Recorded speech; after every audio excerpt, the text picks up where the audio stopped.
চাঁদা চাঁদা চাঁদা, হয় চাঁদা দে না হয় জীবন দে। জীবন দে তারপরেও চাঁদা আমার লাগবে, চাঁদা আমাকে নিতেই হবে, চাঁদা তোকে দিতেই হবে। বর্তমানে যেন বাংলাদেশের এমনই অবস্থা। সোশ্যাল মিডিয়ায় ঢুকলেই বাংলাদেশের বিভিন্ন প্রান্তে এই চাঁদা তোলার ভিডিওগুলো সামনে চলে আসে, যেখানে বাস, ট্রাক, সিএনজি, রিক্সা, অটোরিকশা, এমনকি পাবলিক টয়লেট থেকেও চাঁদা তোলা হচ্ছে। এটা তো গেল শুধুমাত্র যানবাহন আর রোড গার্ডের ঘটনা। এছাড়াও বিভিন্ন ঠিকাদার, ব্যবসায়ী প্রতিষ্ঠান, ব্যবসায়ী ও বিভিন্ন ধনী ব্যক্তিদের কাছ থেকে বড় ধরনের চাঁদা আদায় করার ঘটনাও ঘটেছে।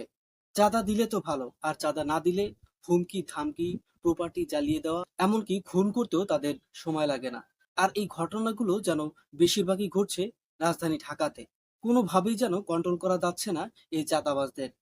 কখনো কেউ এই জায়গার ডাক এনেছি বলে চাঁদাবাজি করছে, কখনো আবার বলছে সিটি কর্পোরেশনের হয়ে চাঁদাবাজি করছে, কখনো আবার বড় ভাইয়ের দোহাই দিয়ে চাঁদাবাজি করছে, কখনো আবার কোনো রাজনৈতিক দলের ব্যানার দিয়ে চাঁদাবাজি করা হচ্ছে। আর এই চাঁদা তুলতে গিয়ে কখনো সাধারণ মানুষের, আবার কখনো চাঁদাবাজদের নিজেদের প্রাণহানি হচ্ছে।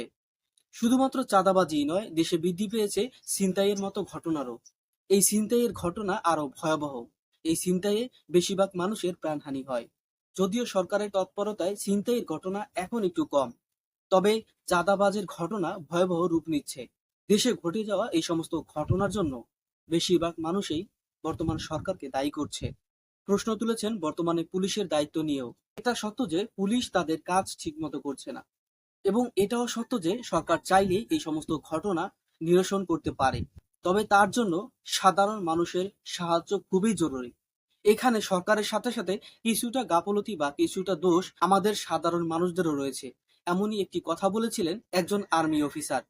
তিনি বলেন, যখনই কোনো চাঁদাবাজির ঘটনা ঘটে তখনই আপনারা 999-এ কল দিন, অথবা যেই স্থানে চাঁদাবাজির ঘটনা ঘটছে সেই স্থানের পার্শ্ববর্তী যে থানা রয়েছে বা পুলিশ ফাঁড়ি রয়েছে সেখানে এসে আপনারা কমপ্লেন করে যান। কিন্তু আপনারা না দিচ্ছেন পুলিশকে কল, না করছেন থানায় এসে অভিযোগ। তাহলে কিভাবে সরকার বা পুলিশ প্রশাসন বা যারা আইন শৃঙ্খলা রক্ষাকারী বাহিনী রয়েছে তারা কিভাবে এর বিরুদ্ধে অ্যাকশন নেবে? তো সর্বোপরি যেটি আমি বলতে চাই যে এই চাঁদাবাজির ঘটনা যেখানেই ঘটবে সেখানেই প্রতিবাদ হবে, এবং আমরা কোনোভাবেই এই চাঁদা দিব না। এবং সাথে সাথে যেই সমস্ত এরিয়ায় বা যেইখানে এই চাঁদাবাজির ঘটনা ঘটছে সেইখানে পার্শ্ববর্তী যে থানা রয়েছে সেখানে গিয়ে আমরা কমপ্লেন করব। এবং যদি এই চাঁদাবাজির ঘটনা বেশি সিরিয়াস হয়ে যায়, মারামারি বা খুনাখুনির অবস্থায় চলে যায়, তাহলে আমরা সাথে সাথে 999-এ কল করে পুলিশ বা প্রশাসনের সাহায্য নেব।